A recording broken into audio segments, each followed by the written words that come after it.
Hey everybody, today I'm going to be talking about this Brassia orchid.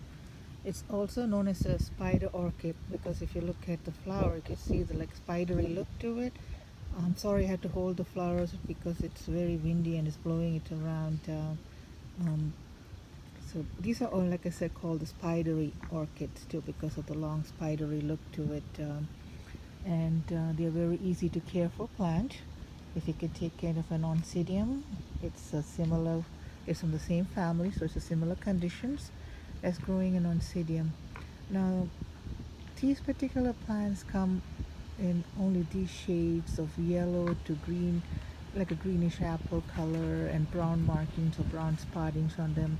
And this particular one, if you look at it, has like a little touch of pink on its petals. So a slight difference to it, but usually they are in those yellows and brown colors, and you don't see them like like the phalaenopsis, which come in different colors of whites and pinks and purples and yellows and all that. So, but this is a very beautiful flower. So, if you like this kind of a look, this is very pretty. It's got a nice smell to it, not as strong because some of them I heard have like a really nice strong fragrance to it.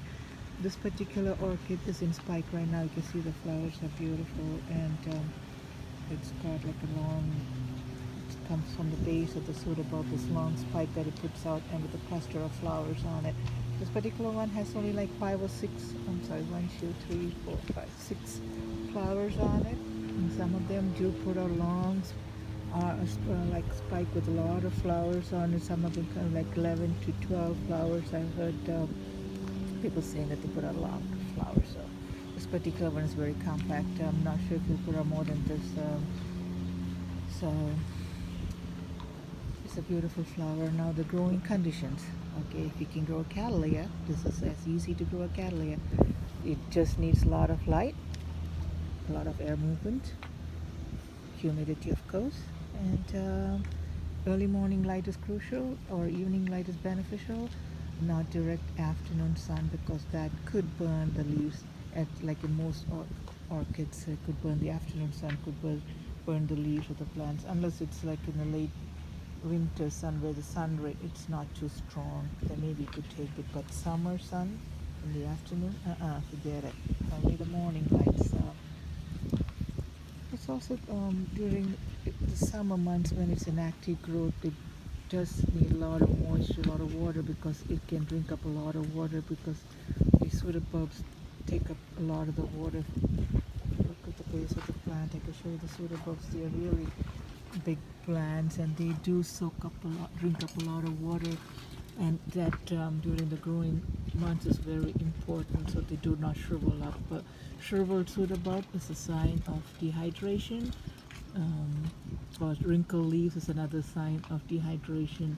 So increase the humidity level, and if you're increasing the humidity level, just make sure there's plenty of air movements, because without air movements it could have like a lot of mold and stuff like that. Stagnant air is no good. So just increase the air movement. You could put it like a fan or something around it to increase the air circulation around the plant. As far as fertilizing this plant during the summer months, during the growing months, it can take a lot of fertilizer, but do not over fertilize it. Reduce the amount that's on the plant on the label to about half the recommended dose, and water it, fertilize it every weekly with the recommended dose on the label. If you do increase the water fertilizer to the recommended level, make sure that every once in a while you do flush it out, so that there's not in too much fertilizer staying at the base of the plant. These plants can be divided. If you want, you can divide them, but make sure there's at least 3 pseudobulbs per division to encourage, to help the new growth, so that it does not strain when it's not more than 2 pseudobulbs. The plant will struggle, and it'll take forever for it to grow big and produce new flowers. It'll probably struggle. So this plant, if you see, is having 2 new growths on either side of the base of the plant. There's one out here, and there's another one right here. They're growing in both the directions. So if I am transplanting, I have to put them in the middle of the pot. I cannot put them to the side of the pot because they need room to grow on either side. So a 6-inch pot should do for now, but I'm not going to repot it right now because it's in spikes, so I want to wait till the flowers are spent before I transplant it. I'm gonna, if I want to, I can move to a 6-inch pot and use the same media that it's growing in right now. Right now it's growing in a coconut husk with perlite mixed to it, so I can use the same media so that the plant will have the same media around it, not like the middle has one media and the center and the side will have a different media. That way the absorbency of the water, the media will remain the same all through. If you give it direct too much sun, be careful, don't get the leaves burnt. You could get sunburned, so be careful. These leaves should be like nice and green, not too dark. That of course means not getting enough light. Too yellow means too much light, so back off from the light. This plant doesn't have a name to it other than, I know it's a Brassia plant, but I don't know what kind of a Brassia it is. So if anybody has any idea what it is, just let me know. That'd be great. It only came in with this tag. It doesn't say exactly what it is other than saying light is medium to indirect light and water thoroughly and the temperature that it's supposed to be at and all that kind of stuff, basic stuff that they have for all the other plants, but nothing particularly related to this Brassia plant. So but like I said, if anybody has any idea what it is and could let me know, that would be great. So if you could grow a Cattleya, or if you could grow an Oncidium, this is a very easy to grow plant. You shouldn't have any problem.